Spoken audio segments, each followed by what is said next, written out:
नमस्ते। आप सभी को मेरा नमस्कार। और छठ पूजा के दिन ही, जैसा कि नहा खा के दिन ही पता चल चुका था हम लोगों को शारदा सिन्हा जी के बारे में। और मेरा ये आज का वीडियो मैं उन्हीं को डेडिकेट करना चाहती हूँ और उनको डेडिकेट करते हुए मैं आगे बढ़ती हूँ। कहते हैं छठ से लेकर शादी तक के हर एक एहसास में है शारदा सिन्हा। उनका जन्म 1 अक्टूबर 1952 में सुपौल जिले के हुलास गांव में हुआ था। 8 भाइयों की इकलौती बहन थी वो। बचपन से ही उन्हें संगीत में रुचि थी। मैथिली लोकगीत से उनका प्रेम बहुत ही गहरा था। उन्होंने पंचगछिया घराने के प्रख्यात ख्याल गायक पंडित रघु झा जी से शास्त्रीय संगीत की शिक्षा ली थी। उसके बाद ख्याल गायक पंडित सीताराम हरि दांडेडकर से ट्रेनिंग ली, जो कि खुद भी एक बेहतरीन गायक थे। उनके बाद पन्ना देवी से संगीत की दीक्षा ली, जो कि ठुमरी और दादरा की प्रतिपादक थे। उम्मीद करती हूँ आपको पन्ना देवी के बारे में पता होगा आप सभी को।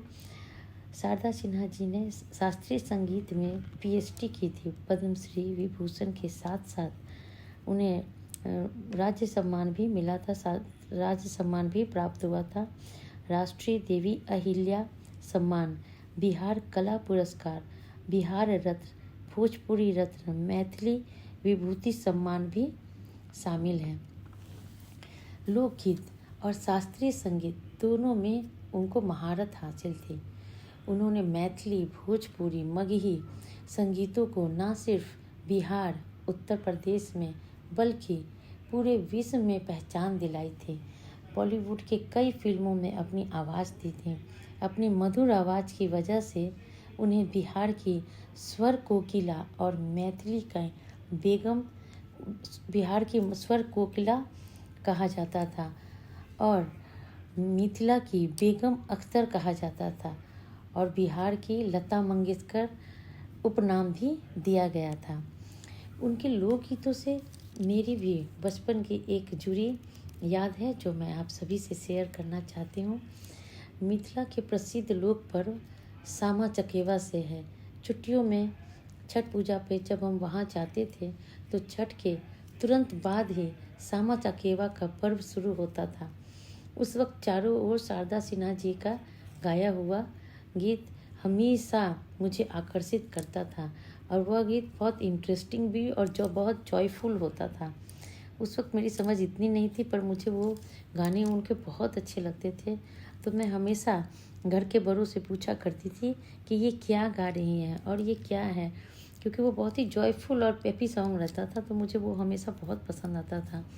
तो पूछने के बाद मुझे पता चला कि ये सामा चकेवा खेलने का गीत है और वह बिल्कुल भी बाकी सब गीतों से अलग होता था।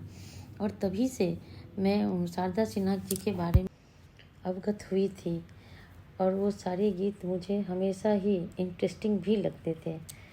मेरा जुड़ाव तभी से उनसे हो गया था। हर तरफ छठ की गूंज, घर घर से छठ के गीतों की आवाज़ आ रही थी। 2016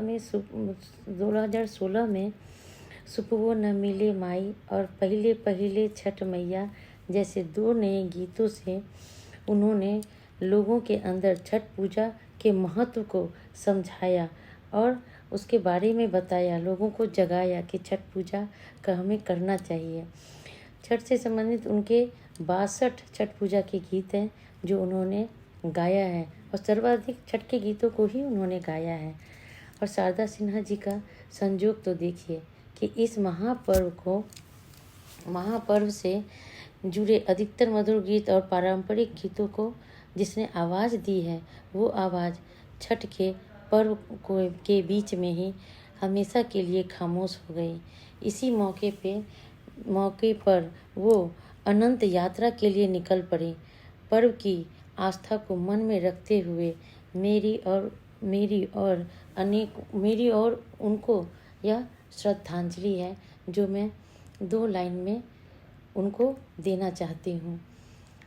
तो चलिए सुनते हैं पहिले पहिले हम कैनी छठी मैया व्रत तोहार, छठी मैया व्रत तोहार। करिहा क्षमा छठी मैया,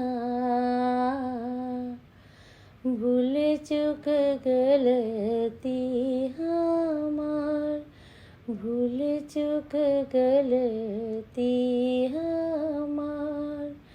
गोदी के बालक वाके दीहा, छठी मैया ममता दुलार, छठी मैया ममता दुलार। पिया के सनेही या बनैहा, मैया दिहा सुख सार, मैया दिहा सुख सार। पहिले पहिले हम कैनी छठी मैया व्रत तोहार, छठी मैया व्रत तोहार। करिहा क्षमा छठी मैया, भूल चूक गलती हमार, भूल चूक गलती हमार। गोदी के बालक वाके दीहा, छठी मैया ममता दुलार, छठी मैया ममता दुलार। पिया के सनेही या बनैहा, मैया दिहा सुख सार, मैया दिहा सुख सार। इसी गाने के साथ मैं आप सभी से विदा लेती हूँ और उम्मीद करती हूँ मैं जो कुछ भी शारदा सिन्हा जी के बारे में आपसे शेयर की हूँ सब आपको अच्छा लगे और मेरी यह श्रद्धांजलि अपने दिल से मैं उनको अर्पित करना चाहती हूँ। आप सभी को मेरा नमस्कार।